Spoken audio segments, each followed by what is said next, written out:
about to set off. Two brutal races done so far this weekend. Now we've got instalment number 3 in New Zealand. It's a great start off the front row together for Di Pasquale and for Kostecki. Anton tries to go around the outside, but he's run wide. He's critically run wide. He'll drop a bunch of spots on a cold tyre, and it's going to pop back in about 6th or 7th.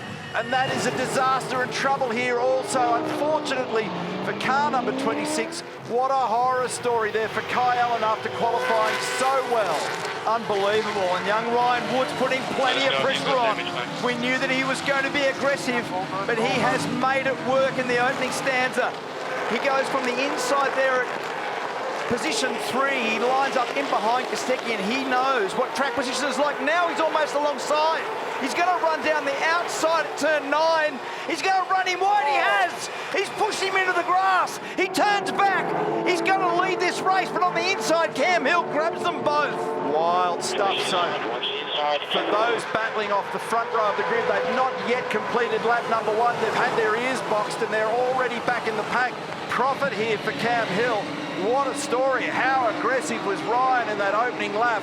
And Kostecki has gone down the order into position number 7. Front row of the grid, Di Pasquale is now 6th. Kostecki is 7th. So the reordered sequence here at the end of the first flying lap is extraordinary.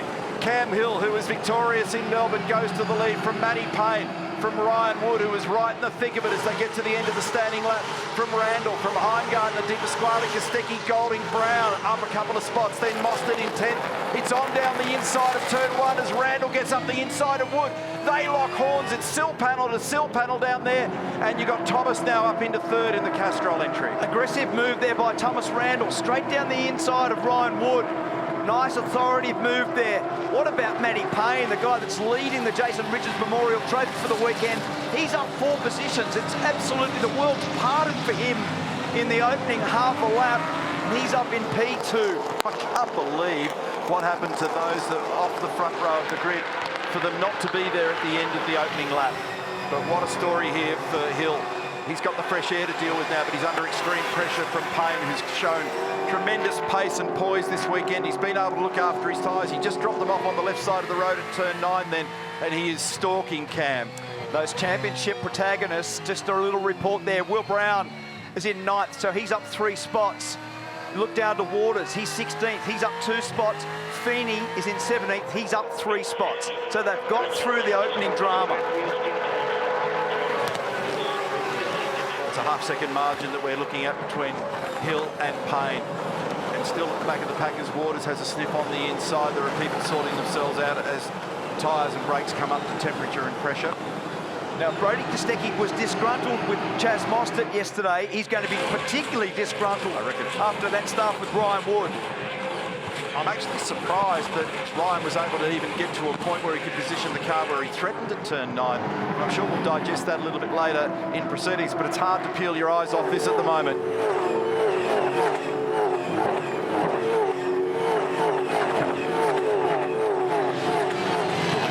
Vigor on the opening lap, crazy. We've got 59 laps to go. Hill, Payne, Randall, and there is nothing in it. It's half a second between 1st and 2nd at the moment. They've got a little margin over Tom Randall, who's gained nicely in these first laps. And meantime, Di Pasquale and Kostecki down in 6th and 7th, as Mark reported. So they need to just gather it back up now. Hopefully there's no damage done following each other at present. Let's see whether or not they can make any ground, but it's so hard in this field. If you looked at the margins, both in qualifying and the top 10 shootout, there's not much in it. And race control now just reporting to us that the incident at turn 8 between 38 and 2, Kostecki and Ryan Wood's been noted, and they'll have a look into it to decide whether there's any case to answer. We'll have a look at the replay of the start. It was a very even run for both Brody and for Anton down into turn 1, but watch Anton on the dirtiest side of the road, couldn't get a turn in, he had his foot on the brake, it's run wide, so he's immediately dropped a bunch of spots there and tries to slot back in. Here's the view from the drone from further back in the pack, and you can imagine with 180 metres down to turn 1, there's not much room to manoeuvre, and they all just dive into, in some cases, spots that don't exist down there. You can see Anton in the yellow DeWalt entry try to scramble back on, and trouble for Kai Allen in the middle of that pack as he got turned. I think you're fine, it might have been Mostert. So this is on board with Ryan Wood, and you watch here, Anton tried to outbrake Brodie, just outbraked himself, locked the wheel and went off.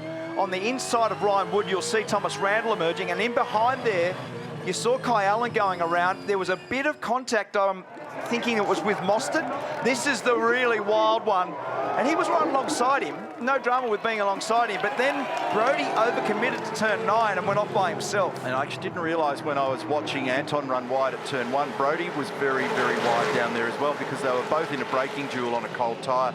And then this was a nice move by Thomas Randall to displace Ryan Wood down there at the end of the first flying lap and to get himself up into third. So he's got a bit of fresh air that he can deal with now. He might be able to put that to good use. In fact, he is, because he's closing up on the leaders here. So he's just crushed down that margin slightly. It's about half a second between Payne and Randall. So Cam Hill currently leading. Remember, he got his first career win at the previous race meeting, and there's Mum again. She's got a stress level just like the Grand Prix at the moment. She's biting her fingernails.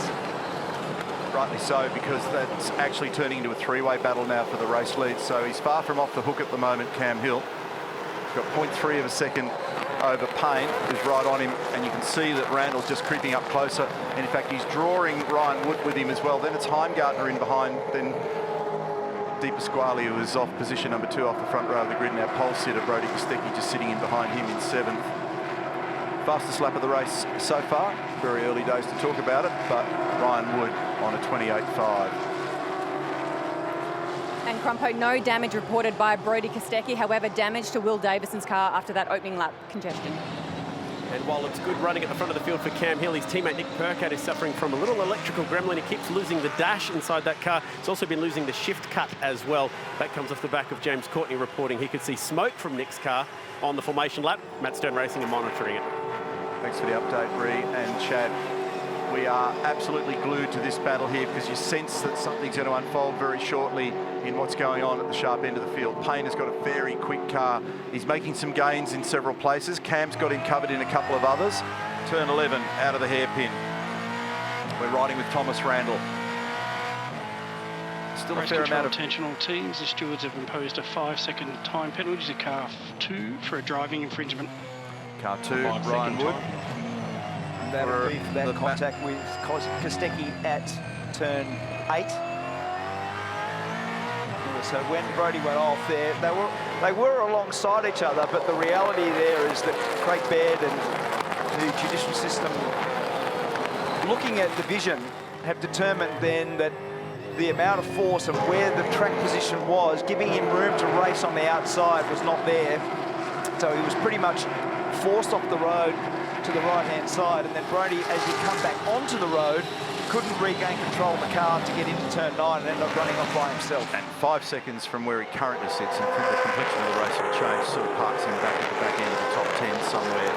So it's a little slap, really, rather than a draconian penalty.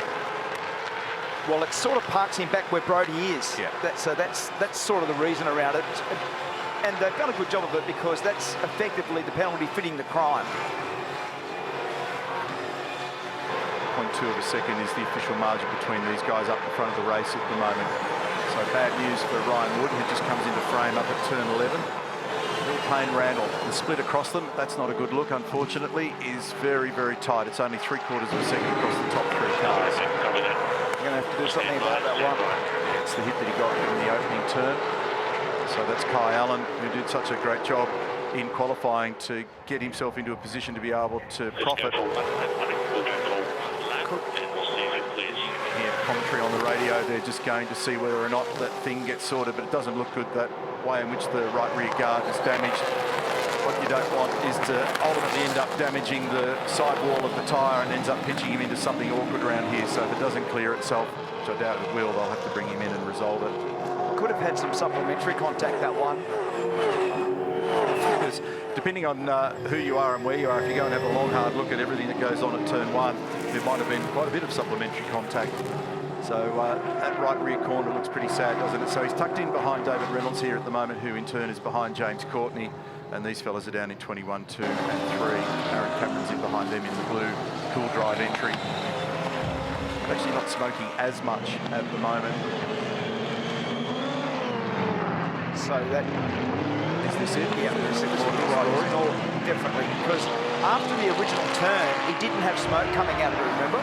So after he got hit in the opening corner, he didn't have smoke coming off the back of the car, so he's had another rub there somewhere. We're riding with Thomas Randall, who's now got right on top of these leaders as he makes his run down the back straight, and he'll build up to top gear. It'll be 245 kilometres an hour. And then we're going to stay with this guy so that you get a real bird's eye view understanding of the way in which this track is laid out. This is turn 12, 13, 14. It'll jump at you in a hurry, as does the rear bumper of the Penrite car. And they're celebrating Anzac Day as well, and they're contributing to a great cause. And now we've got a chase on for the lead between Hill and Payne as Cam just goes down into turn 1 and closes off any margin, but he might be vulnerable here. We've got a bird's eye view of what could be a change for the lead as they approach turn number 2. Payne's on the wrong side of the road. He has to clear the throttle. That allows Randall to have a sniff at this as well, as they continue to work on the run towards the right-hander at 4, and he's got his nose up in there. He pushes and shoves. There's rocks and rubber flying everywhere, and Payne is now the new leader. Hill displaced, and now Randall gets his elbows into the game, and he might be into position 2. And Ryan Wood. So there's a form and orderly cue, because he's tried to fire himself down the inside afterwards also. That could not have been better positioning for us to see the drama through turn 2, 3 and 4. We were right there with a bird's eye view to watch the chaos of those flowing right-left slalom corners and the way that Matt Payne was able to get by in the end. And that was great motor racing, hard, tough motor racing, and what a privilege for us to ride every millimetre of that. Felt like you're in the car. Payne, Randall, Hill, Wood with 5 seconds hovering over him.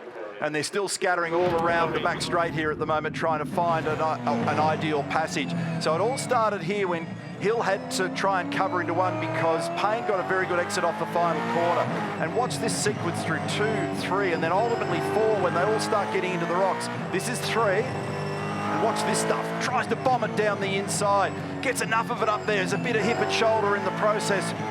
Stuff flying everywhere, and Randall got some profit out of that as well. Here's the view from external, and they are driving innately. That's just all about your senses at this point. There's no strategy involved. See a gap, go for it, hustle, and see what you can pop out the other side. And he just touched past his way down the inside and was able to get it done. Awesome stuff. Wild motor racing, great entertainment. And I thought Thomas Randall was going to fire down the inside at turn 2, and that was going to stop Matt Payne from getting back to the spot that he needed to be in. So that was a really lively exchange. Great motor racing. And this is the fire down the inside then at 4. So he forces himself there. Cam Hill tried to move it over, and then he couldn't get it down there because in the end he just went straight across the grass and the dirt, bang, into the side of it. And then as he was sort of forced to the exit of the road at turn 4, Thomas Randall then fired down the inside and got him. But what it's done, have a look at the queue of cars. Yeah. You're basically right through to, I'm just looking at the run, right through to Will Brown, you've got a full queue of cars. Which, if you talk about Will Brown as the reference in position number 10, you're talking about 4 seconds, which means that that lead group of cars are all in play here. The wind's just swinging ever so slightly here as well at the moment, and just dropping. As we pick up back on the leader now, who's just eked out a 0.7 margin. Payne over Randall. What a lively start to this one. Race 10 of the championship, our 3rd event of the Supercars Championship for Repco. We're in New Zealand this weekend at Taupō, central part of the Northern Island. Gorgeous location and what cracking weather we've had throughout the 3 days of activity, and this is our 3rd and final race of the weekend. We've already had 2 different winners so far in Mostert and Payne this weekend, and maybe, just maybe, Matty Payne, if he can keep on the current trajectory, is going to be able to go on and claim that Jason Richards trophy. Still a long, long way to go. 52 laps, 2 compulsory stops, and an awful lot to play out just yet. And as we commemorate the Jason Richards Memorial, we love having the title of that race meeting in New Zealand. The way they're running across turn 4 inside curb will end up with a Possum Bourne Memorial with the way it's going to be a rally track over there. It's so treacherous. And as soon as you get a little bit wide, you go off the road between 4 and 5. Now, they've changed everything but the wiper blades on this car this weekend. So for Will Brown, who came in with a 12-point margin coming into this race, we wanted to have a quick look at him to see how he's faring at the moment. He's sitting in 10th position. He's made a little bit of ground, a couple of spots, and he'll have a read on this car now as to whether or not it's better than it was. And there's another passing move going on up further afield there inside turn 1. I couldn't quite pick out who it was. Kostecki down the inside of Di Pasquale. Okay, thank you. Yeah, and Anton, you can see he's just been displaced. So this is giving us an absolute understanding of what it looks like out there, and it is wild. You need to be looking left, right and centre, and these cars are not easy to see out of. Oh, he's got trouble, him, bang. there's trouble. There's been contact there. So that was Golding down the inside of Di Pasquale. Yeah. So car number 31, that's the Isuzu Premier Newlon entry of James Golding. Oh, we've got trouble for Macaulay Jones in the Wendy's entry. And is he going to be able to dig that thing out? He's buried awkwardly up at turn 7 at the moment, and he does manage to just get it out of the gravel there. No doubt there's been some contact involved in that as well. So battles are being fought out left, right and centre. Tony Woodward in the foreground there. He's looking after Andre Heimgartner's car, and he's sitting in 5th position. There he is in the R&J Batteries entry. He's just in front of Kostecki. You can see that Anton's lost a bit of ground after that battle that you described a moment ago, Mark, and then Golding in behind him, followed by Mostert. So there was a rough up with those guys half a lap ago. Geez, it's been a wild start again, hasn't it? The aggression we've seen through the course of the 3 races that we've had here this weekend been absolutely wild. We've had 4 different leaders in the first 10 laps. Okay, so it's Brodie went down the inside, and that's the second time that Anton's found himself fed wide down there. Actually, it wasn't as lively as I thought from the onboard that we were riding with at the time, and this is a bit of an understanding of what went on. Cam Waters was tangled up there with Macaulay Jones. And Cam is on the wrong side of the road to turn left. Yeah. Because he was around the outside of him at the kink. Now, they've changed the sequence and the strategy here for Will Brown to give him clear air and some undercut benefit. So they brought him in pretty early. Remember, I talked on the grid about a race that's 20, 40, 60. These guys are just playing this somewhat differently at the moment, bringing him in on lap 12. That was a very smooth stop by Red Bull Ampol Racing for Dunlop tyres, a little drink of BP Racing fuel, and the fuel was easily covered by the tyres. Which will be the story throughout. For Brown now, so just put this on your little notepad, we've got 2 25-lap stints for him now. Yep. Which is worth the try. Yeah. You may as well have a go, and one of the hallmarks of his championship year last year was just being able to manage those down days, those difficult days. And so it'll serve him well being out there just nicely on his own for a while. He can just find a nice rhythm without hurting the tyre. And I said in the Hino Hub pre-race that the longest stint we saw on the tyre yesterday was about 23 laps, so at 25 you'd take that gamble, Mark. Good move, man, good move. Yeah, no doubt. We need to keep trucking forward now, truck forward. So two things about the Will Brown scenario there. It's strategy, being the undercut, getting in and getting clear air. And it's also about the pit work and having the tyre stop done by yourself without all the chaos. And their pit stop yesterday was the benchmark stop. It was the fastest pit stop of the lot. Look at the damage on the back of Brock's car there again. Every car in that opening stanza was nose to tail. It's the peril of qualifying poorly, no matter who you are. If you end up down that far in the field, then you typically just end up with car damage, Mark Larkham. Yeah, boys, I'm sure you'd agree when you look how tight this whole field is. What are we, nearly 14 laps into the race? Brown stopping, there would have been a period in our game not that long ago when you stop like that, the field would have been spread out and you only lose a dozen spots. Look now, you pull in there, you go right to the back. Yeah, that's right. Yep. So he's down in 23rd. But again, it's a strategy that's also built around their record of making the tyres live. So Triple Eight are very, very good at that too. Done an outstanding job of that over the years, haven't they? And I'll be watching his lap speed pretty carefully just to see what those intermediates look like through the 3 sectors and his lap speed from 23rd position. The margin up front, 1.1 seconds Payne over Randall at the moment. Thomas has done a nice job, hasn't he? I spoke to him pre-race. And this is the best opportunity for him to convert this weekend. He was in the wars in one of the 2 races yesterday. Jeff Courier's entry of Brodie Kostecki on screen here, and Brodie's beginning to apply the blowtorch to the back of Andre. He's been clever, Brodie, because after the drama of that opening lap, I thought that he might have been super aggressive and just gone completely mad. But what he's done has been really, really composed. He hasn't tried to just be too forceful. He's driving the car back towards the front without winding the tyres off itself. He knows that if he just keeps this up, it's a very long race. It's 48 laps remaining. He's going to be in contention later in this race because he's up there at the pointy end within enough proximity of those leaders of Payne, Randall and Hill. I'm curious to see whether or not he's got any pace in this car at the moment. Remember, when you're following, it's always a challenge. He's trying a slightly different entry into this 11th turn on the course and running right around that white line on the inside. You can see the two different lines being taken by both drivers. He's looking at the rear bumper of Andre Heimgartner's car as we look at the battery zone drone view of the back straight here. That's the margin first to second. So best lap for Payne so far is a 28.7. For Randall, it's a 28.6. And for Hill, it's a 28.7. And the fastest lap of the race remains with Ryan Wood. He's done a 28.5. Wood in. And so they're also going to take that 5 seconds. And the earlier you take it in the timeline, the greater the opportunity to recover from it. Totally. So if, for instance, there is a safety car later, then all that time loss evaporates. So that is on lap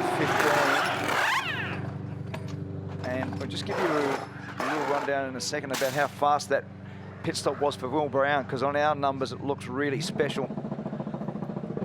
So that's the being held, that's the 5 seconds. 5 seconds. Penalty. And here's 24 laps, so nice and smooth. so same sort of policy for him. Richard Harris just on the telephone saying we've got 2 lots of stints. Yeah. No, I'm just sort of got this visual picture above my head at the moment of him down there on an old Maxwell Smart telephone. This is getting close and tight now between Brodie and Andre, and it's just unsettling the back of the R&J batteries entry through turn 11. Good job, mate. Keep that pressure You see up. what? Now we 15 to play this one part. Going to get a nice overlap on these guys. We're stopping early. Keep it up. So George Commons on the radio talking to Brodie Kostecki as we watch Brodie just negotiating this final little complex where things got pretty crazy yesterday. That was Cam Hill going off to the right for his stop. From position number 3, he's come in. Yep. So a few people actually flinching a little bit earlier than some of the chat, and Anton De Pasquale follows. Actually another car just coming in here as well, which includes Jackson Evans. You see them in the background just on the top of screen there. There's Anton. Beautiful job in qualifying. Ran wide at turn 1. Lost some ground. That was a good stop. That was a good stop. So that number we've got for Will Brown is a 5.5 second stop for 4 tyres. Yeah. Absolutely beautifully done. Tremendous work, isn't it? Just all the teams have continued to refine that process. Not an easy process at these sprint events, but how they manage the guns. And Mark Larkin's done some explanation of what's involved in that. And that is quite a mission. And they are not easy things to handle as he runs back out onto the racetrack. And on De Pasquale on a cold tyre now, he's got to get himself back into the rhythm here. And we'll see what his pace looks like relative to those up the front, remembering that they'll get some benefit from the undercut. Here we go with Brodie up the inside 11. He gives him a rat-a-tat-tat on the way out the other side, and he'll clear it. So he set that up. He set that up with a differing line in the brake approach between the kink and turn 11. He moved the car out slightly and then turned back. So he effectively did like a crisscross in the middle of the corner and was able to get the car up the inside in the middle of turn 11. Nicely done, well orchestrated, nice car positioning, and a really nice pass. There's a little bit of a bump, that doesn't matter. Payne's in. So that's also to just cover off anybody that goes for an undercut.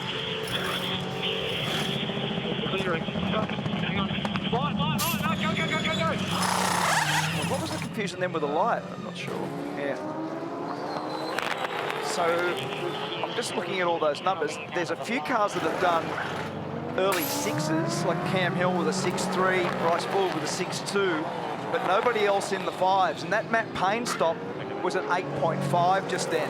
Remember I said earlier, let's just keep a bit of an eye on Will Brown. On the last lap, he was the quickest car on the racetrack. In fact, just right now, Bryce Forward's gone a little bit quicker on that just an umami car, the orange car this weekend with new livery on it. But the point being that Brown is right amongst either the fastest car out there or one of the fastest cars out there, and has been for the last several laps.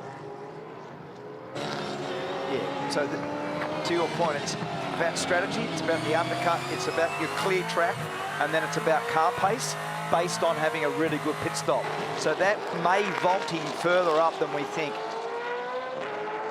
Guys, an update for our race leader, Matt Payne, and his pit stop. The reason that it was slow is they got all the wheels done in time and they were filling to the light, what they call filling to the light, but one of the wheel changes did not press the button on the gun that activates the light that tells them that all 4 wheels were done. They could pull the fuel rig out. Cost them 2.5 to 3 seconds. Yeah, and that is costly because that's the kind of margin that you lose when you've got a lead margin. So that's why we're hearing light, light, light as Randall comes in from what was originally 2nd position.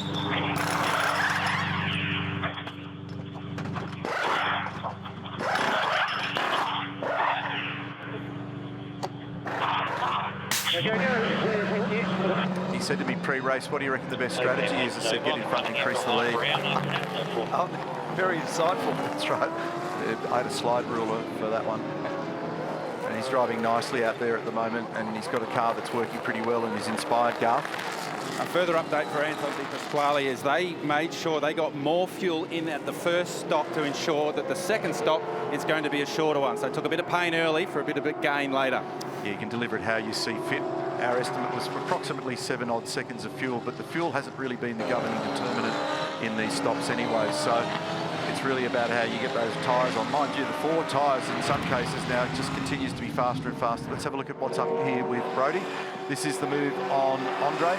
Very different line approach into turn 11. Was able to turn tight and run around that white line on the inside. There was a tiny bit of contact, but it wasn't out of bounds, and he was able to cleanly make that pass. Now, Payne's on target here with those fresh tyres on in 14th position at the moment to rip the fastest lap away from Ryan Wood. He's clearly got a very strong car out there at the moment. He's about 5.5 seconds, Matt Payne, behind Macaulay Jones, who we saw off in the weeds in car number 96 after something weird of an interlock with Cam Waters over at turn 7. Matt Payne's on track on this lap to actually do that in terms of the overall pace. You were just talking about how well he's going, and that 28.2, that's a fair jump on everybody so far. Cam Hill, 28.3. Yeah, so he's done that with the benefit of having no one around him on that fresh tyre. Cooper Murray comes in the Erebus entry number 99. So 5 points, a worthy reward if you can keep that fastest lap. Now, go back to Brodie Kostecki. Now, Brodie is our race leader at the moment by 0.6 of a second, and they're running him a little bit longer, yet to stop. So the first 11 cars have not yet stopped. The car ahead of the queue that has is Matt Payne. So the battle here is effectively between Kostecki and Payne. We'll see how that plays, and knowing that Brodie was down that order slightly, but he will get some benefit from the undercut, and he's got some fresh air here as well. But Payne's got great pace, so they're playing that cat and mouse game. The margin between the two of them is 29.4 seconds. We know the transit through the pit lane is 27 seconds, plus whatever it takes to do wheels and tyres. And we opened the question earlier in the day, and we saw 3 teams do it on the soft tyre yesterday. Would anybody be game as the track rubbers up to do 2 tyres? That'll be an interesting question to answer later as Heimgartner peels off on his first compulsory stop. So the reason they're doing this with Brodie and running him longer now is trying to optimise his pace whilst he's got clear track. Try to run him as long as he can right now, and that then shortens up the next 2 stints. So to optimise his race pace after all that drama early in the race, they're trying this clear track method. The strategy is almost the total opposite of what we saw with Will Brown coming in early and doing that strategy with Will earlier. Thomas Randall zeroing in here on Heimgartner, who's run right up against the white line edge there on the edge of the track on the cold tyre. And sometimes these strategies were not set necessarily in concrete pre-race. There'll be strategies A, B, C, depending on what's happened and where you are in the race. One of the tricks on occasion is to not do what others are doing, and so that's what's happening at the moment with Kostecki, with Mostert, with LeBrock, with Golding, and with Fenny. They're in recovery mode at the moment. They've got to do something different with Brock Fenny to try and protect his position in the championship, Lucko. And to make it more complex, Neil, we saw, I think it was Golding yesterday that only did 2 tyres. Yes. Got a huge gain, right? 10 spots and only lost 1 as a result on the track. What's changed yesterday to today? Fuel today. So now we've got 4 guns. Yesterday we only had 2 rattle guns. So putting 4 tyres on yesterday was a bigger compromise. Yeah. Today, 4 guns, 4 tyres, much quicker. That's right, yeah. So it was 7.5 seconds yesterday was a great stop. Today, 5.5 seconds is a good stop. I just think when I watch them do pit stop practice with either methodologies, depending on the number of guns, I just marvel at how cleanly and efficiently they do it. Here's one now. Clear to go. James Golding. Still clear. Still clear. Clear to go, mate. Clear to go. Clear to They go. are not easy to manipulate those wheels and tyres, nor are the fuel churns. But the professionals in this pit lane make it look easy. Thomas Randall's just done a personal best lap on a fresher set of tyres. Now, Will Brown has made gains here because he's in front of Randall. Yeah. Having taken that stop, they've brought him in very early in the piece on lap 12. And Mark described what was required then in terms of dividing the remaining distance and the tyre management for that with a couple of 25-lap stints. The only anomaly there is that Will Brown, we think, has taken about 28 litres. Randall's taken 49 litres. So a bit of an anomaly there in terms of 20-litre difference. Oh, they took that much fuel. Yeah. Well, sometimes we don't get accurate data here because it can be based on the stationary time. So our computer calculations just keeps on running, and there can be other factors. It might be fuel delivery, it could be traffic in the lane, whatever. As we've got a change going on here to focus on. As in come Brody Kostecki into the lane. And a little nicer than yesterday. Yes. Got you there, Brody. It was great to watch. It would have been horrendous in the cabin. Sort of thing you do in the midweek on a drive day for a bit of fun. Until you have to bring the thing back to the owner and it's all scuffed down the side. So lost it in now here as well. Clear. Clear. So Clear. interesting, because those two pit bays are so close, that they've done those stops at the same time. Just on how close that was, guys. It looked like Brody, when he was in his bay and then Mostert came around him, just clipped the left front incoming tyre of Brody Kostecki's car when Chaz Mostert stopped. You could not have got anything more in how tight that was.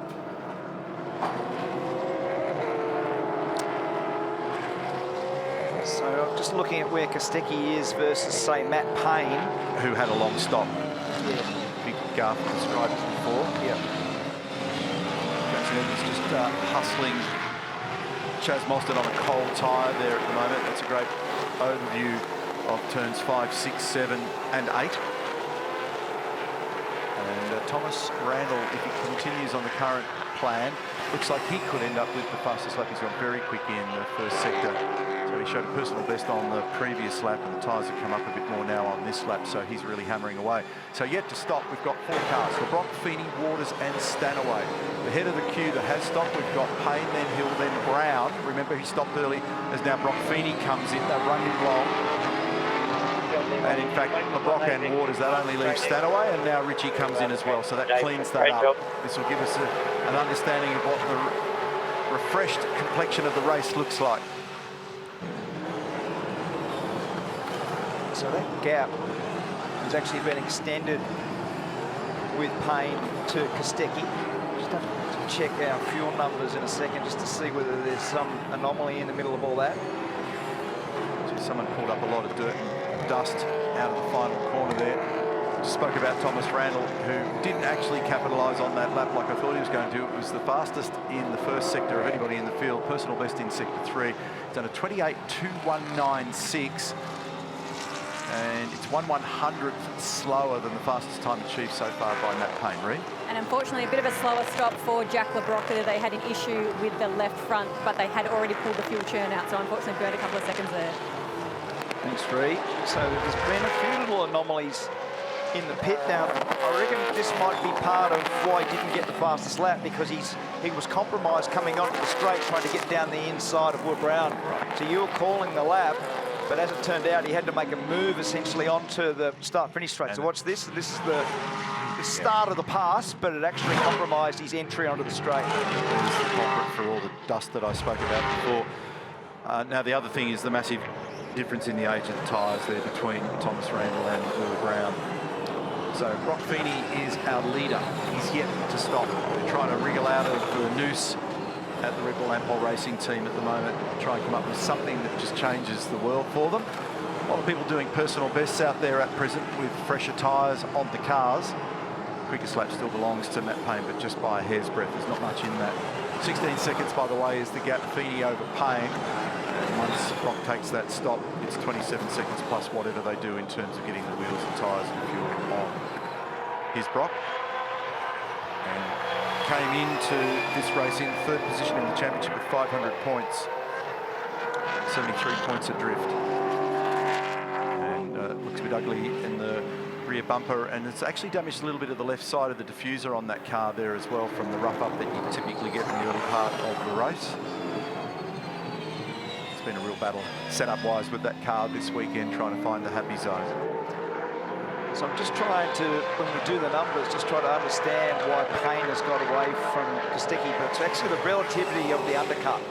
So Brody's staying out longer.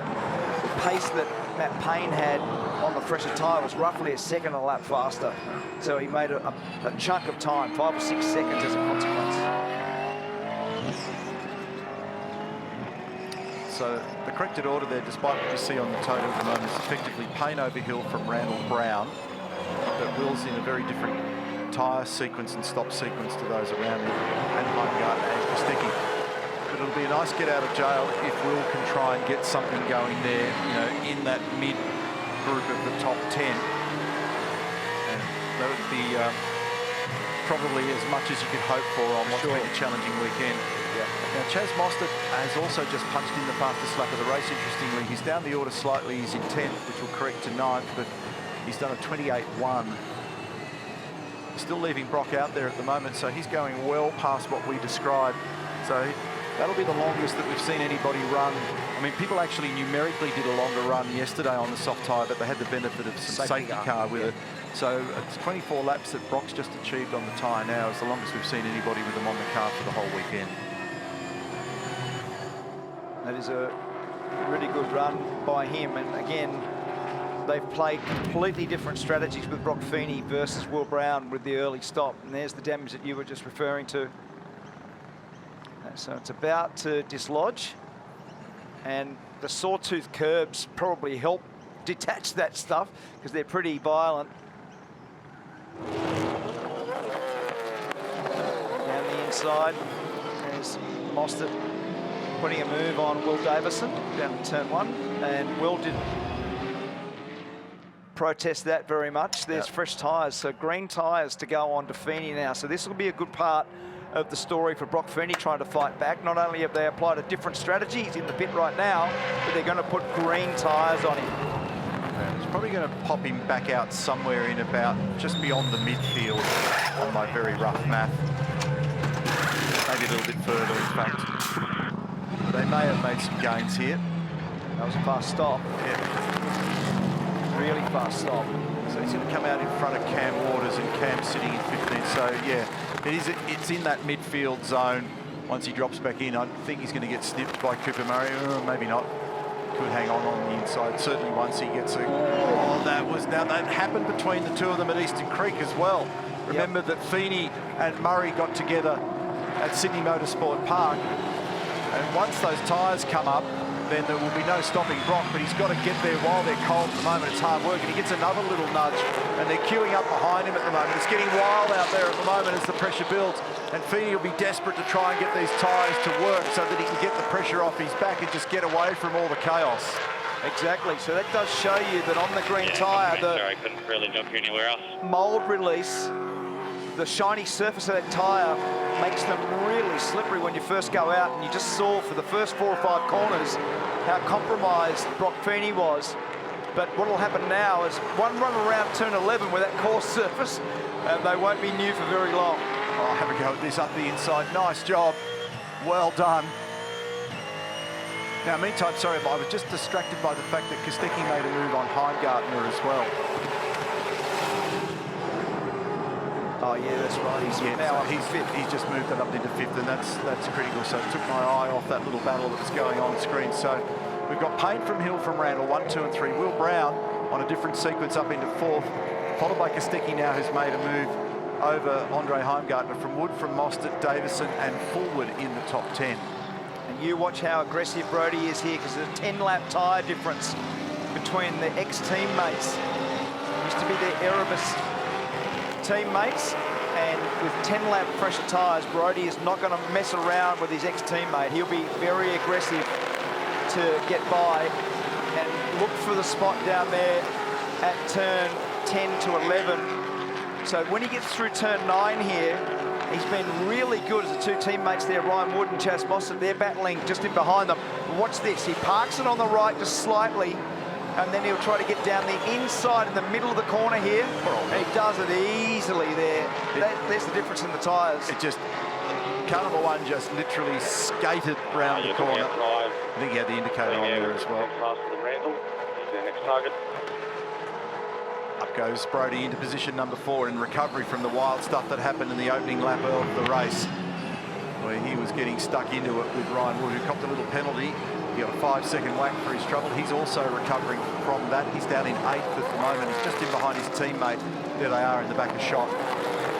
So nice work, Brodie. He's putting that quick car to effect at the moment. Up into position 4 behind Thomas Randall and in front of Will Brown. And just thinking further about Brock Fenny, who's gone personal best in the mid-sector on this lap. They have made a gain from that strategy, having qualified in 20th position. He is in the midfield. He's sitting in 15th, just for confirmation.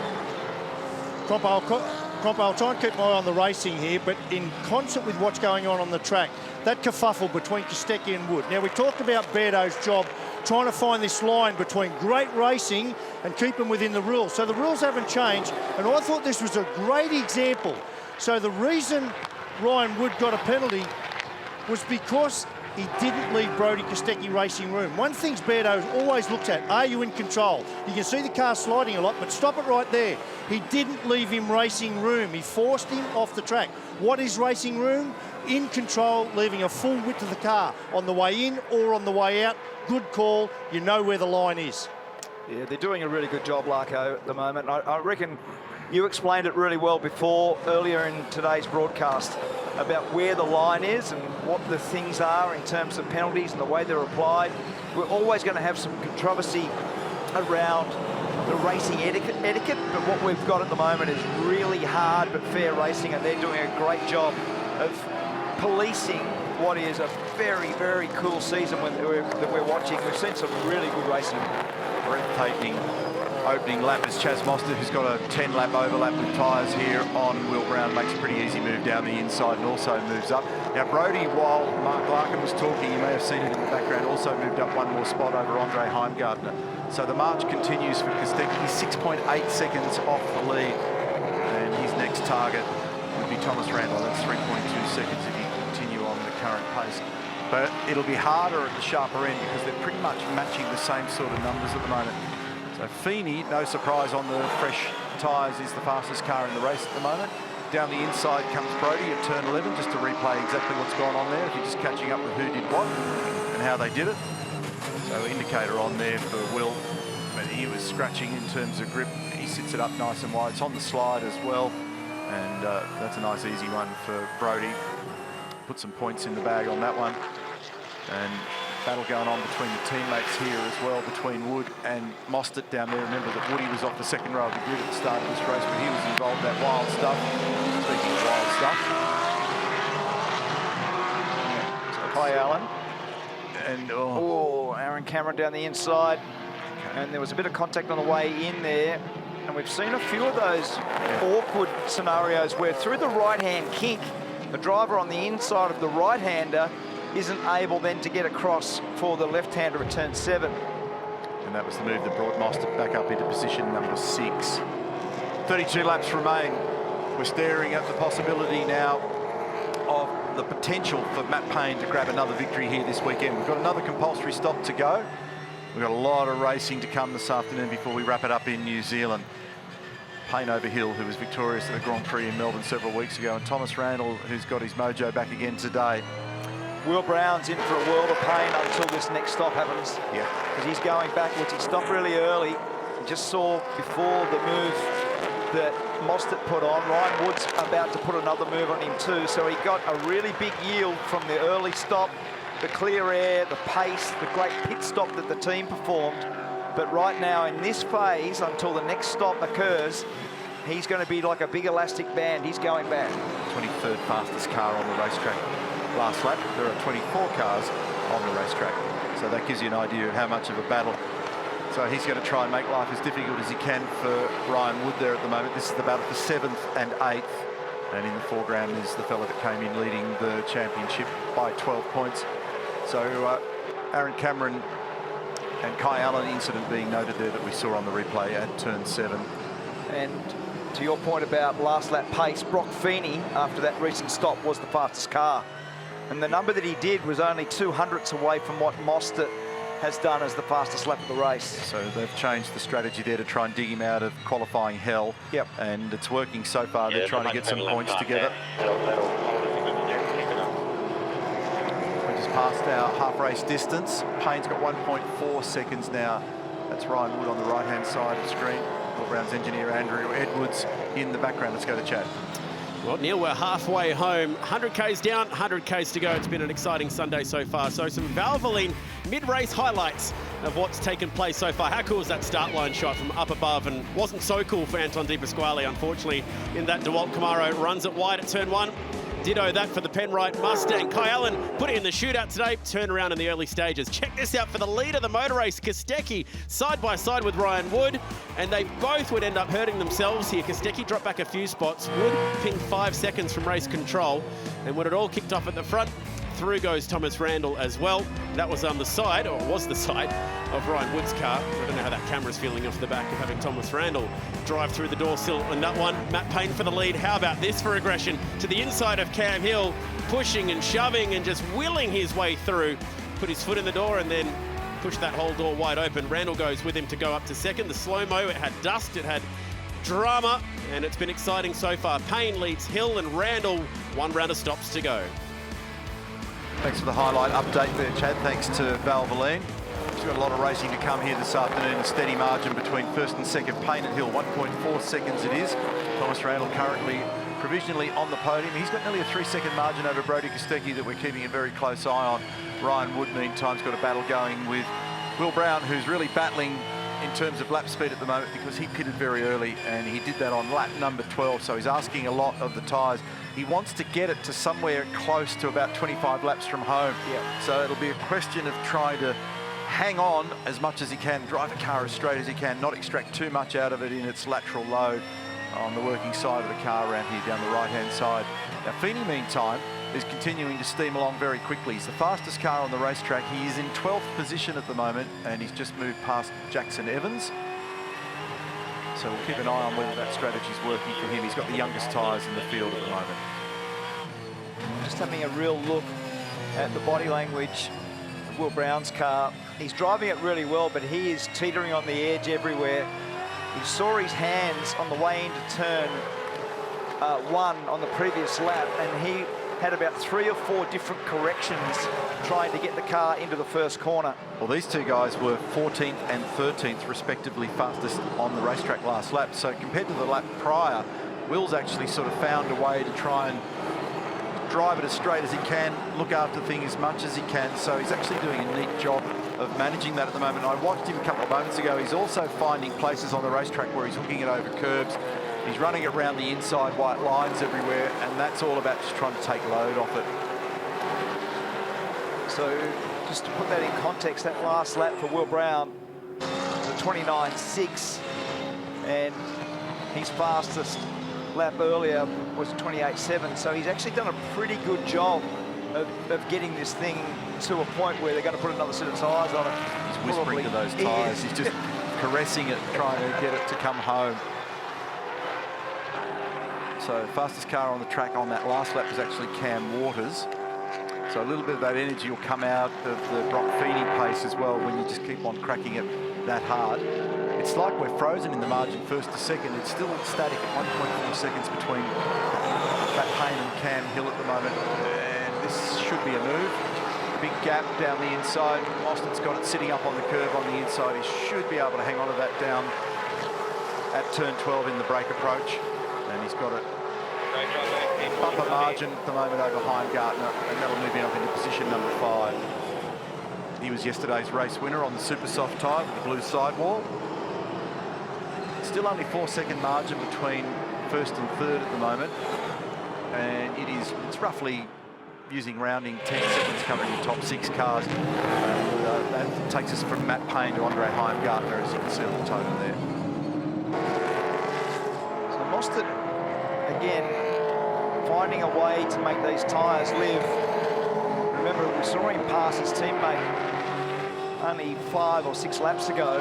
Since then, he's been able to move away from Ryan Wood by a fair way. You can see that on screen. And down the inside, so Ryan's just trying to get the front of his Mustang and try to assist Mustang down the inside. And I'm not sure where the right avenue is, because I thought turn 11 was probably the right spot, but he just tried to do it there at turn 5 and wasn't able to execute. Have a go at this. Yeah. In the background, Jack LeBrock, Richard Stanley and Anton Pasquale.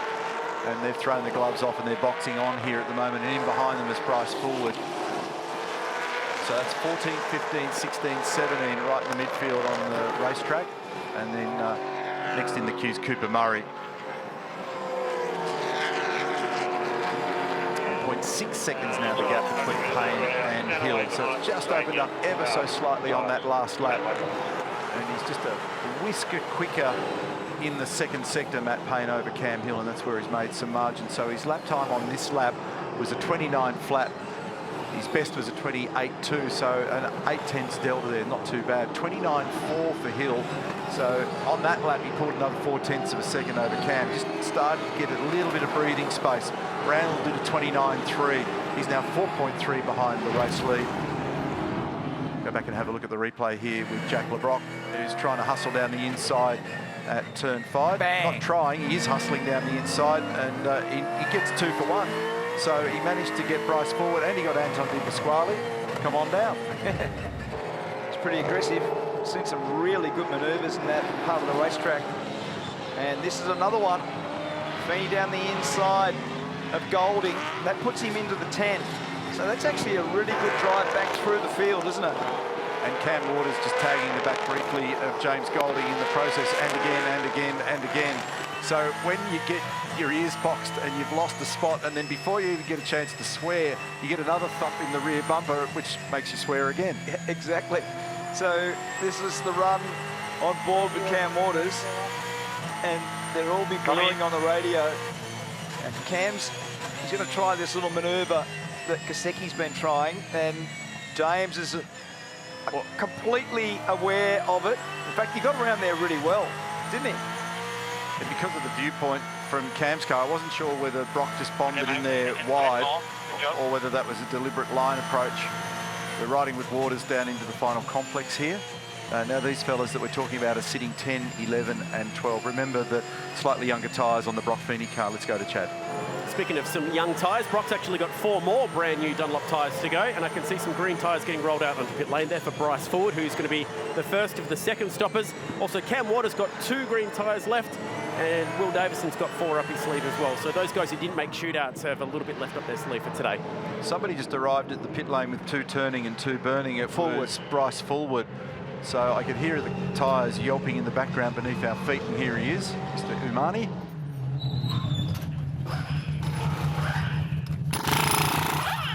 So are we making a change to that car? Yeah, it looks like we're doing a anti-roll bar change, maybe. Tweak. So they've put the stubbies or the incompressible jacks there, Chad? Yeah, well, Bryce has actually been complaining all race about something moving in the steering of this car, so I don't think this is a setup change. I think they're trying to fix something. I know Garth's having a pretty close look at it too. Yeah, guys, they were straight under that, so they knew that there was something wrong with that, and they had tools out. And I thought I was a bit surprised they didn't need that for its pit stop. And they grabbed the front steering rod, and it was loose, so they've wound that straight. Bryce has had to hold the wheel straight. They've done the toe alignment by eye, tighten the lock nuts up, put the wheel on, and send him on his way. Obviously, a much longer stop, but I think that was more about safety than strategy. But how can it be loose? Maybe he's been damaged. Well, he was involved in that frac Yeah, just that few was laps just a ago. couple laps That was ago. pretty heavy duty. That was Jack LeBrock arrived in his door at course 10. That could help. Yeah. 2.3 seconds, Matt Payne over Cam Hill. Just continues to sneak the lead away at the moment. 29.3 last lap for him, 29.5 for Hill, 29.5 for Randall, who's holding their pace. 29.1 for Kostecki. Quickest car on the racetrack. Fenny. On the last lap was Brock Fenny, thank you. And Chaz Mostert was the second fastest. Matt Payne was the 5th quickest car on the racetrack. We're starting to come up to the point now where we'll see people blink and take their second set of tyres. We've got 25 laps remaining. We're starting to get inside the window where, depending on who you're racing, you might be brave. This continues. The Morse code is being well and truly applied to the back of the Premier Racing Newlon entry. And for James Golding, he's got his hands full trying to keep Cam Waters at bay at the moment. Thing is, he's got a couple of strong spots around the track, Cam, but he hasn't got enough to actually grab him at the moment.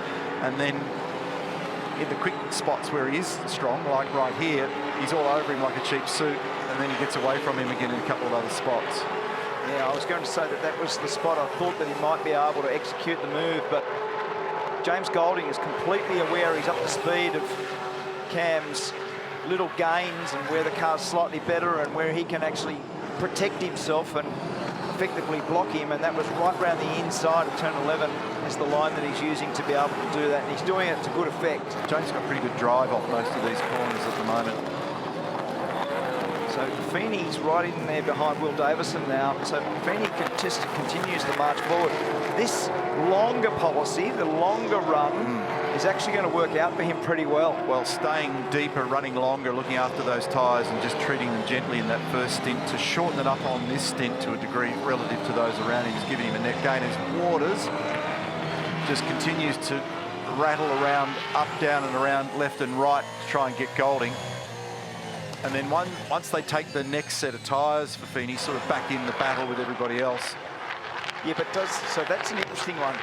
Does he do it with everybody else now? Or run a bit longer?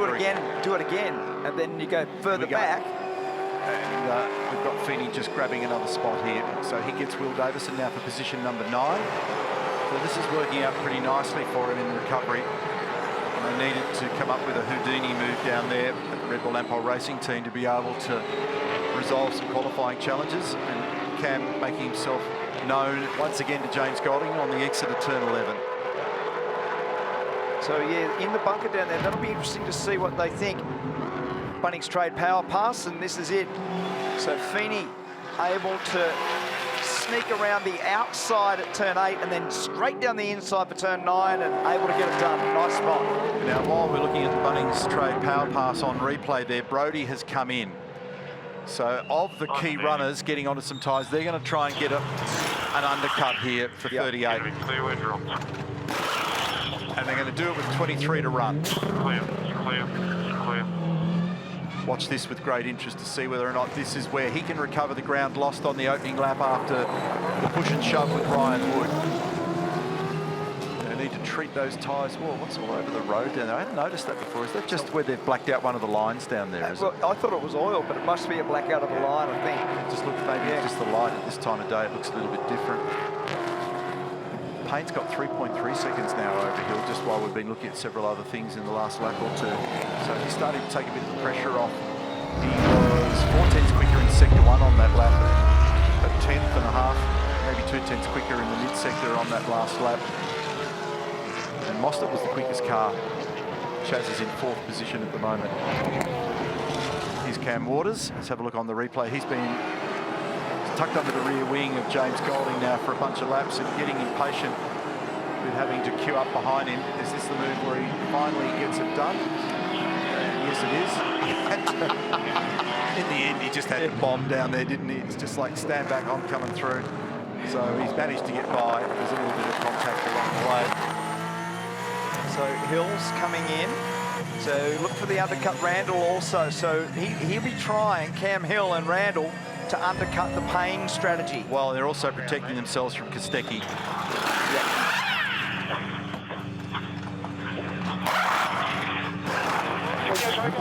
Go. Stop everyone. They get lively here. Randall out and done, Hill out and done. A good stop, Cam Hill. So here's Broad. And Wood goes out. Oh, he has to just back it off there for a sec to blend. That's a spotty gain then.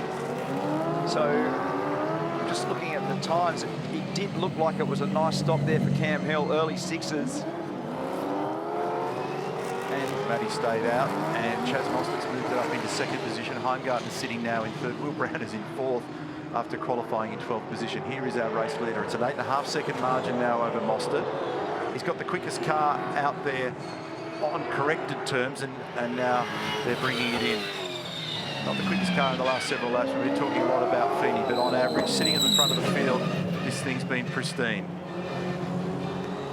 So big decision for Red Bull Ampol Racing as to what they do with Fenny now.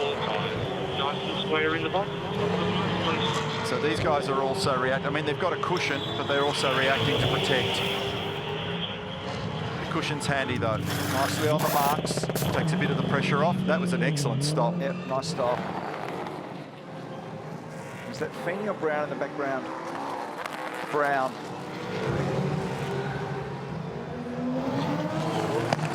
Someone, was that Cooper Murray? Yes, it was. That was an ugly entry and a bit later. You could hear the tyres all screeching. Fresh tyres too, by the look. Yeah, it was actually looked like it was fuel that actually held that car then. Yeah. Well, he did. Remember, it was very low. Yeah, that's right. It was only 28 litres. Yeah. Chaz Mostert's now the leader. He's got 4 seconds over Andre Heimgartner. The car in the queue that has taken the 2 stops best position is Matt Payne. He is in 8th position and he's 27 seconds behind the leader at the moment. Will Brown, been a decent story in recovery for him so far. Same for his teammate, and he needs it. He's come into the race with a tiny little points buffer. He's in a battle, and has been now for the last several races, with Cam Waters for supremacy in the battle for the ongoing lead of the championship. Good job by the Penrite team there. Payne's kept his gap to Hill at 3.3 seconds. So that undercut and the potential change around for what they were trying to do at Mattstone Racing, they've reacted well down at Groves at Penrite Racing, and that's been now stabilised in the early 3-second margin. 20 laps remain in this race. We're picking up on Matt Payne, who's led a large chunk of it. He's currently sitting in 8th position at the moment, and that's 26.7 seconds from the lead, and the lead is Chaz Mostert, who also has the fastest lap of the race, so 28.1 for him. There he is on screen. 5 bonus points if he can retain that. He was a race winner yesterday, and a nice breakthrough win, brought him back up to 5th in the championship. And Aaron Cameron's come into the lane in the cool drive entry, and they're just at the pit lane entry end of the lane. He's got a 5-second penalty to serve for that little moment that he had up at turn 7 as well.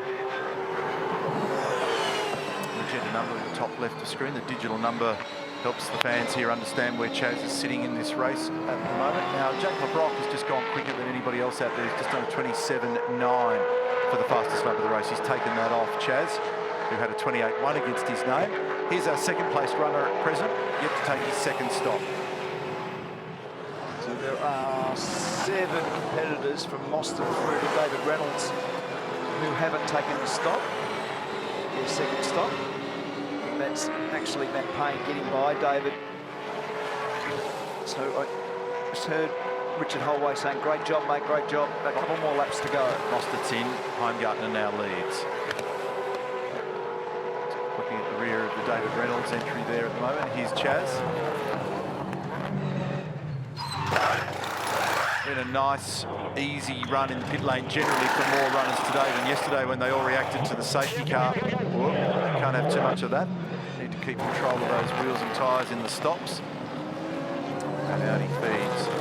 Now they've really improved Fenny's car for this stint of the race, because he just did a 29 dead. That's a long way into that run. Yeah. And I think what they're doing is the differing strategy again. They're going to run him really long and make the last stint an absolute sprint race. So one of the real things now is around that strategy, not only his pace, but it's about organising yourself. If there was a safety car late, then Fenny will be in really good shape. Lucko? Well, you're on the money, mate, because also standing in the front of the garage here, 4 green tyres for Fenny. So they've really managed to organise themselves. Yeah, well, what a bonus that is, huh? So that although they didn't make the shootout and they qualified so poorly, they've improved the car markedly in the race, and their strategy's been good. Brock's driven it really well, but that car's a lot better.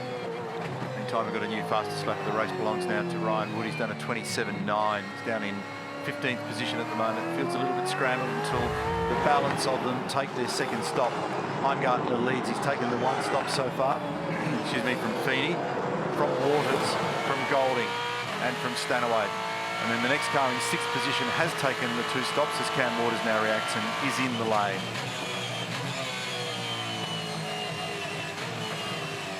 Aggressive run in through these final left-right complex there. It's essentially like a braking area. Cam Waters now being serviced. That looked like a shiny tyre going on the right rear, and there's a drama with the right front. No, undo the wheel. Can't undo the wheel. He's fought back so heavily, and those things are really costly in terms of championship points. That was a slow stop, wasn't it? 3 cars yet to take their second stop. Heimgartner, Fenny and Golding now with 18 laps remaining, so they've got a nice short window as Waters rejoins after the delayed stop with the right front.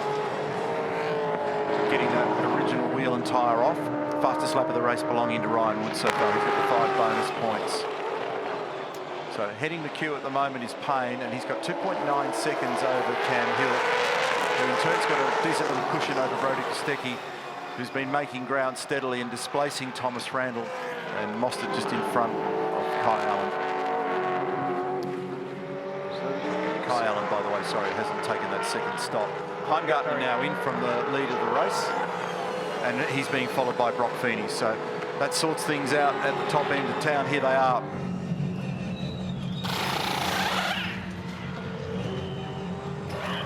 Clear to go neutral. Still clear. Go, go, go, go, go.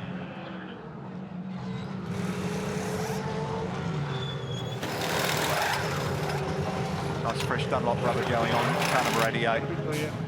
James Golding is in as well. So let's see where he drops in here. His teammate. Done a nice job to be able to claw back, haven't they? So he'll be in behind Ryan Wood here, which when you consider where he's qualified, he'll take those points all day long. Absolutely. And he's got a nice fresh tyre on the car now, so he's got something to attack with just 17 laps to go. So where he currently sits may not be where he ends up finishing once he gets everything warmed up. He won't be too far from his teammate, in fact, who qualified 12th. So when you're 20th on the grid and you've been able to get back to near your teammate who was 12th on the grid, that's not a bad recovery. Yeah, for sure. So Wood putting a stack of pressure on Will Davison, looking back from Will's car there now. And Matt Payne, I just heard them talking to him over the radio, and Jack Bell was communicating to say that you've got almost 3 seconds. That's the gap that we're going to try to protect. Well, he's managing now, and he has been throughout the race, and so in all the different and varied strategies that different people have tried to affect, things have pretty much stayed the same at the sharp end. So that's a good job. 3 seconds is a nice, decent margin. We're going to see probably a change in fastest lap here as well, because Cam Waters has gone out fired up, and he's on target to bump a new number that's been achieved by Chaz Mostert on a 27.6. So on a cooling temperature and a rubbered up track with a fresh set of tyres and a relatively low fuel load, they're actually showing some speed out there at the moment. Just enough fuel for those that have stopped recently to make sure that they can get home. And yes, it is now a new number here for Cam Waters. He's done a 27.5. He's down in 17th position at the moment. So the only car in the lineup that I can spot at the moment that hasn't taken the second stop, because remember he had some trauma earlier in the race, was Kai Allen, who's currently 6th. And that 27.54 is not far from the lap record from yesterday, because I think it was a 27.50. Yeah, I've got it written down. Close to that. Contact there with Cooper Murray and Nick Percat. Down the inside goes James Courtney, and also, so straight away there, contact between those two. bang. So Courtney straight by, and then Macaulay Jones also was able to get by. The pinball wizard. So that 27.54 then that Waters did is just not quite the lap record that Matt Payne achieved yesterday, which is a 27.53. That was pretty wild when they were all just ricocheting off each other, and not a good outcome there for Nick Percat in the Bendix entry. So within 100th of a second there, that number for the lap record. So this is a big battle going on here for third. Now it involves Brodie Kostecki, Tom Randall and Chaz Mostert as Kai Allen comes in now. And that'll be all cars done with their compulsory stops today. So it's a race to the flag with 15 to go. We're going to stay with this just to see what it all looks like. And what it looks like out there at the moment is wild, vigorous, competitive. And we've certainly got a battle on our hands here for who gets on to the last position on the podium. So it's still remarkably static between Matt Payne and Cam Hill, but these guys are at it, and they're at it hard at the moment. Little short shift here to negotiate turn 8. Early in the weekend we saw people fleeing their cars more aggressively through turn 8 only to make turn 9 a bigger headache. And there's a lot more finesse now with a lot more learning. They had to learn the new characteristics of the tyre and get these cars set for another year. And tracks change year on year. Some of what you may have done here last year doesn't necessarily work from a setup viewpoint this year. That was nice work just watching and listening to Randall in the background there, just negotiating that right-hander at turn 8. Meantime, at turn 7, race control are noting the incident between Cooper Murray and Nick Percat. There may be a case to answer there. We'll keep you updated with anything that unfolds. How close was Brodie to those tyres on the right-hand side there? He's moved down the inside. Ryan Wood on Will Davison, and Will checks up. And the Red Bull car diving in the inside was Brock Fenny. Bang! I think he might have actually been able to clear them in the process of that. And there's more to the story. So this is a popular little manoeuvre down here on the right-hander at turn 4. It's a cool spot. You can dive bomb down there. And he's been able to do it without locking up and getting into too much trauma. And now Golding effects a very nice pass on Jack LeBrock down there at turn 11 at the hairpin. Did that pretty easily. And that moves him up into 12th position. So just looking at the Cam Waters stop, saw all that drama with the right front wheel. That was almost 17 seconds, that stop. So compared to everybody else, roughly 10 seconds loss. Yeah, I reckon it might be worth just avoiding him post-race. I don't think he's going to be too happy out there at the moment. James Golding has got really good pace out there at the moment in car 31. Could end up with the quickest lap of the race. A lot of rubber building up on the outside. Marbles everywhere here at the moment as well. So at the moment, Waters has got the fastest lap, but Golding's threatening to take that away from him. Down the inside comes Brock Fenny on Ryan Wood. And it looks like he's going to get there. Does he pop out in our peripheral vision here? Yes. And by a long way. Yeah, not by a small margin. He's popped out with 3 car lengths. How do you do that in a 70k corner? I'm not sure. He's a wizard. Yeah, I think that tyre life might be an issue there in terms of the strategy they've used. And here's Mostert now having a lunge at Randall. We've seen some chaos in the middle of this corner through the course of the weekend. And he gets it done, and he moves it out in front of him on purpose just to make sure that he doesn't leave the gate open for the next corner. He did that nicely, and there was a lot of space there, and he was able to just bomb down the inside and do that with relative ease. Thomas clearly saw him and gave him some room there as well, so he might be just also feeling the effects grip-wise. So get ready for Race the control, Mostert-Kostecki battle that's about to unfold. a 15-second time penalty to car 99 for a driving infringement. Cooper Murray, 15. What we saw at turn 7. Yeah, so we saw the drama yesterday between Kostecki and Mostert. It's about to re-emerge. You're rubbing your hands together. And this is great. This is great. We saw all this drama unfold yesterday. That Mostert is at him. 2 very, very hard races. Got a bit of pace there under brakes and in the middle of the corner. Now, I'm tipping that Brodie's not going to be too compliant. Tom Randall just in behind. Let's see whether or not this further develops. This is the argument for third place at the moment. You heard in the background the 15-second penalty levied on Cooper Murray.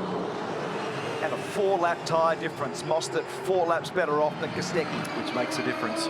Remember that Brodie was the first of the core front runners that we called coming in for the second stop.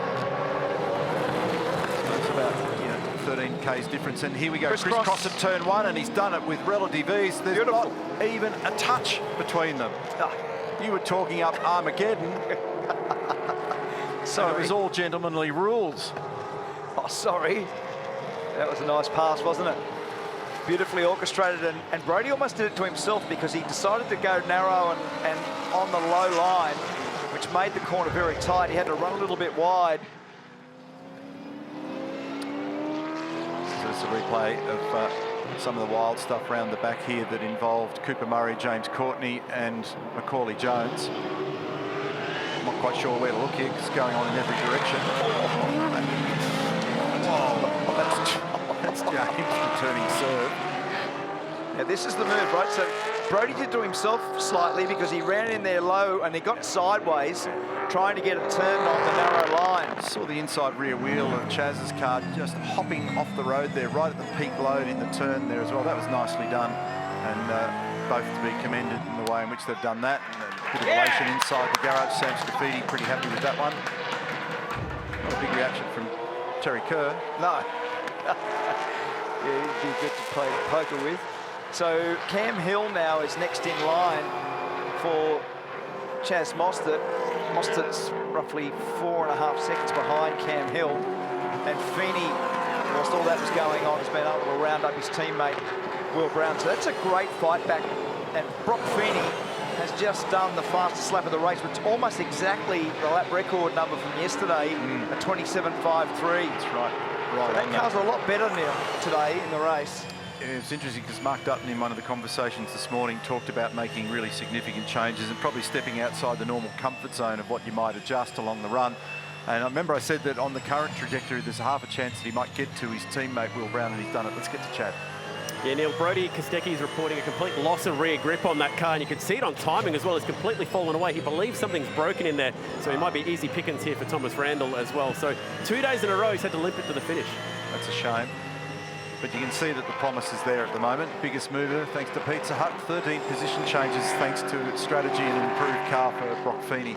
He's up in 7th position at the moment and trying to mitigate the damage of a poor qualifying and protecting what was 3rd position in the championship when he came into this 10th race championship season. There he's on screen down at the hairpin at 11. Now, pit lane car 1, pit lane speed noted. Has just come up on our timing monitor here as well. Yeah. So that might turn into bad news for Will Brown. If there's some case to answer, get the team to follow up on that. He's currently sitting at 8th position, so he's been sweating hard all day to try and recover from the 12th position in qualifying. Maybe he's got some issue there where he's exceeded, but we'll find out. We'll understand a little bit more about that if the gang can get on the case. 3.6 seconds, Payne over Hill.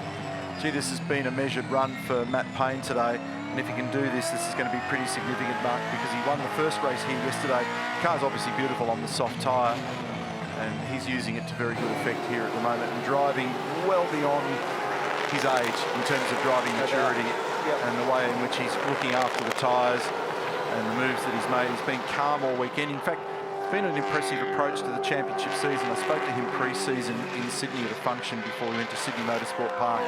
He's worked hard in the off-season, and that team has continued to equip itself with more people and more resources to get the job done and to arm up to take it to the top end of town. And he's gone with that. He's risen with that process. So there's the confirmation on your screen at home of what I just mentioned on our computer timing here. Motorsport Australia Stewards just having a look at that. There's something's going on there with Will Brown. The other one that's commendable is Cam Hill, because that gap basically to Payne, I know Payne's probably driving to the gap, but still roughly 3.5 seconds.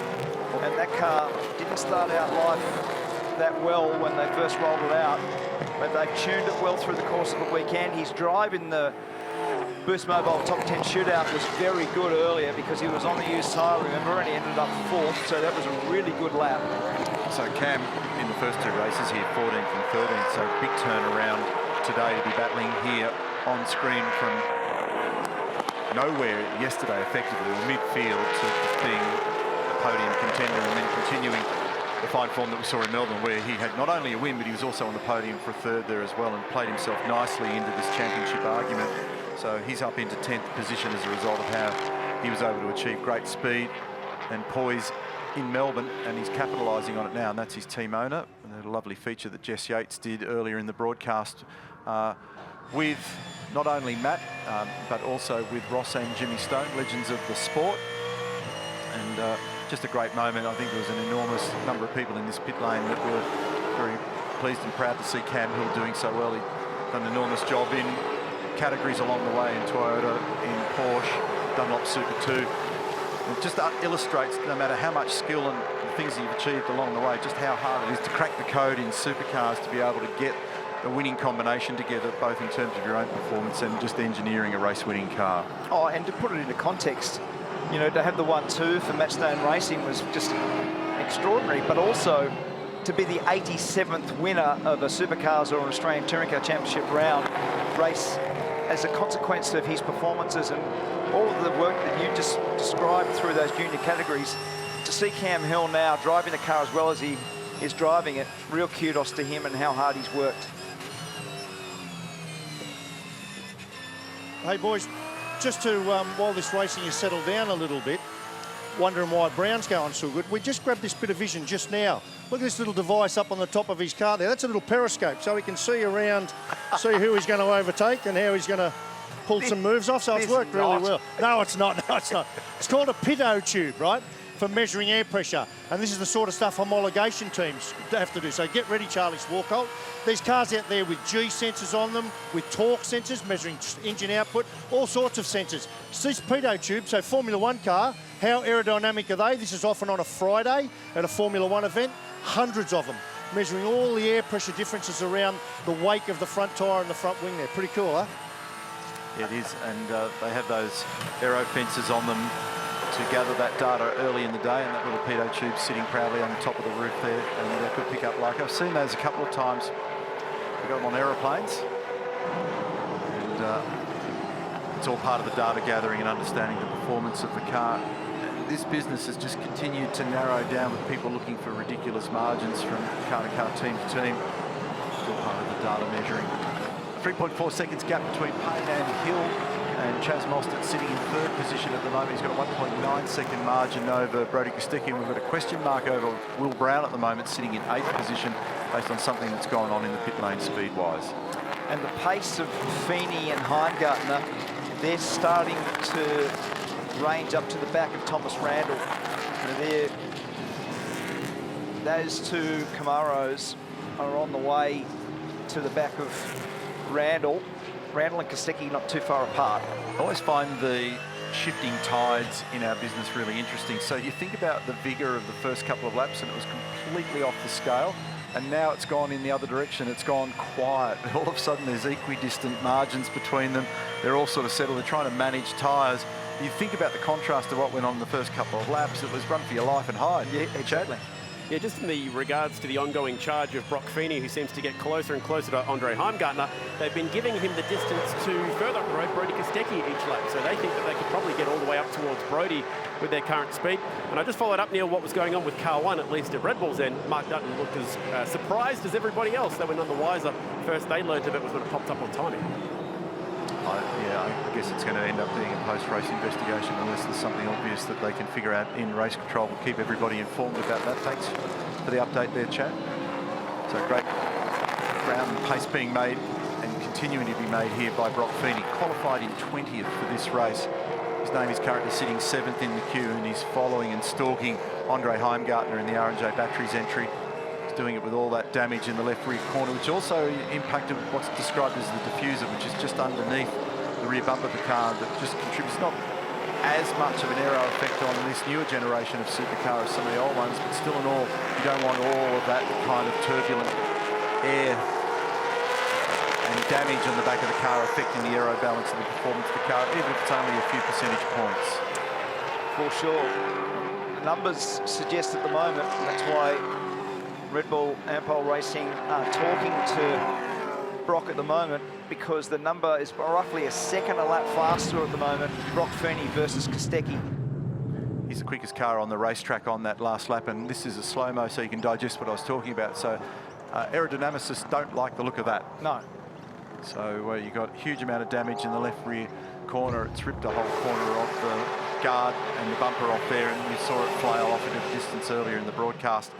And then just underneath the car as well, there's a little bit of damage, and that'll be from one of the shark bites right at the very beginning of the race when it was on for young and old in those first few laps. Now he's ranging in on Heimgartner, who was the third fastest car on the last lap, and now you've got Thomas Randall just skipping away there a little bit as well. So Brock, quickest car, and he's now trying to use it and apply the pace that he's got.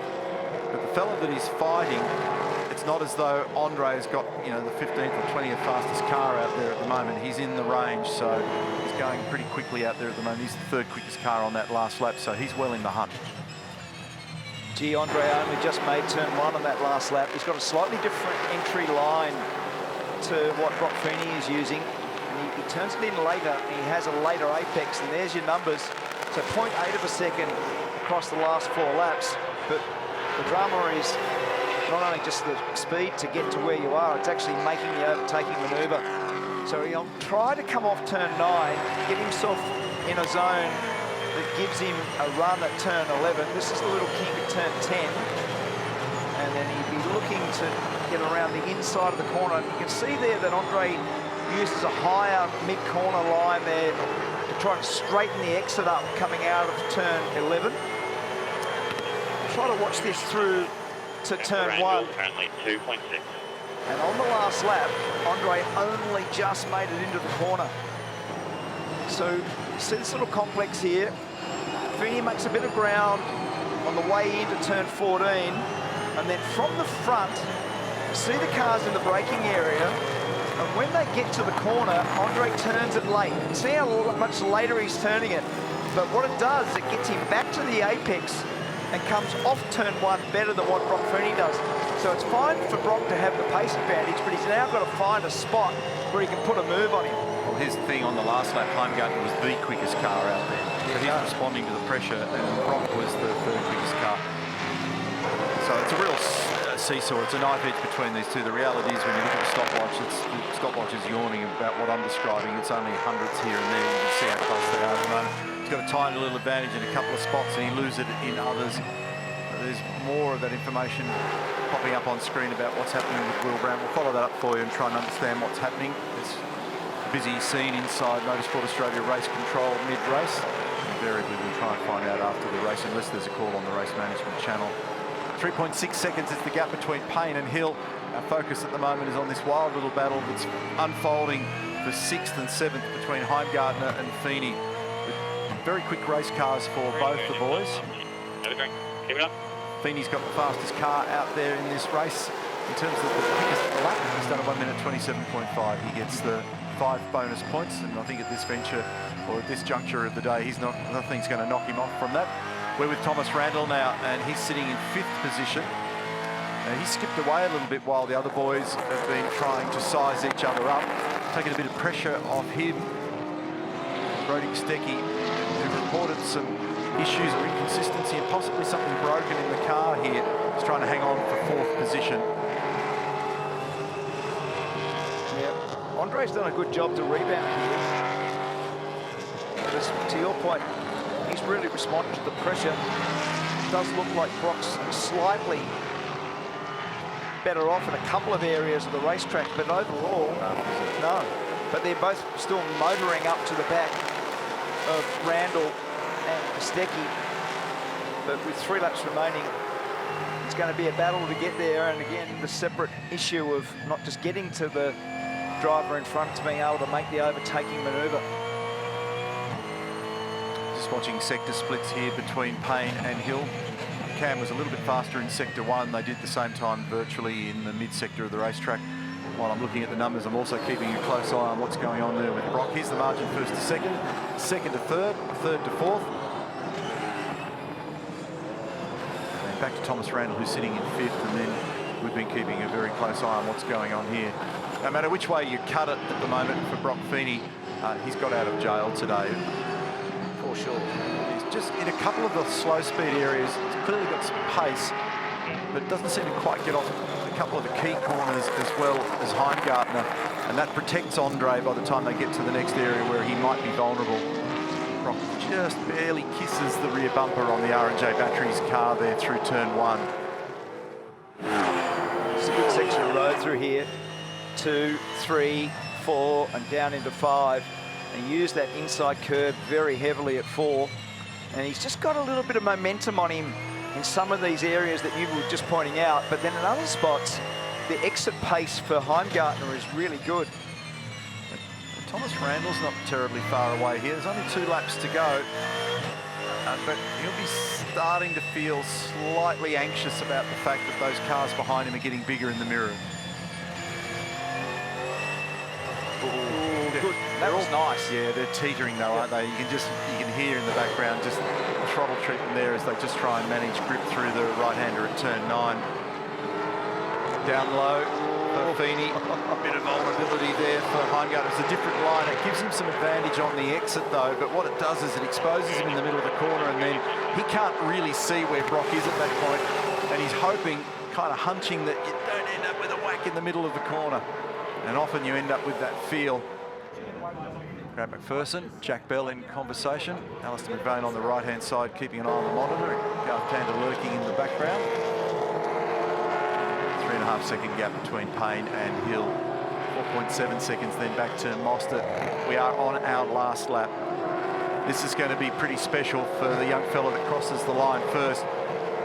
Meantime, back here, this one's going to go to the last corner, isn't it? Hard to take your eyes off it. It's been a great battle and a big recovery. Is he going to be able to get there? Fenny, he's having a lunge, and he's giving him a little whack, and have a look at the bite out of the right rear corner of it. So he's giving him a fair nudge there and caved the thing in. He's doing everything he can to try and recover. It's got the tyre rubbing on the guard now on the R&J Batteries entry, and that was a pretty decent thump at turn 4. Yeah, he committed to it, didn't he? He didn't actually have the space at that point. So watch this. Bang, straight down the inside, bang! And he hits him very narrow. Here's the man that has done an outstanding job all weekend for Penrite Racing. He is in the last 3 corners now with a margin in his back pocket of 3.3 seconds, and New Zealanders loved every millimetre of this drive by young Matt Payne, who wins the Jason Richards Trophy and picks up his 2nd victory at Taupō this weekend. He won. Awesome work. You've won the JR Trophy, mate, and you have won the race today. Mega job. Permission granted. Permission granted. Permission granted to hammer it. Just look after the car was the last little bit of the message there. But big congratulations to everybody at Penrite Racing. Awesome. Thank you so much, guys. Oh, man, we had to work hard for that one. Oh, did we? That was so good. Thank you so much, guys. What a ripping performance. What a great job he's done today. That was a great job. Absolutely superb, Matthew Payne. And his 4th career victory. And to do that on home soil and to win the Jason Richards Memorial Trophy, you can see there David Couchy and the rest of the guys, the level of exuberance, the way that they all worked so hard to be able to get a result. And that young Kiwi, wow, how cool is that on home soil to take the victory. Payne over Hill, in the end just a whisker over 3 seconds. Chaz Mostert gets onto the podium again. Brodie Kostecki home for 4th, despite whatever the issues may have been with that car from Randall, from Heimgartner, who survived the attack from Brock Fenny in the closing laps. There's a little question mark over Will Brown in 8th. We'll try and follow that up for you. Then Will Davison and James Golding.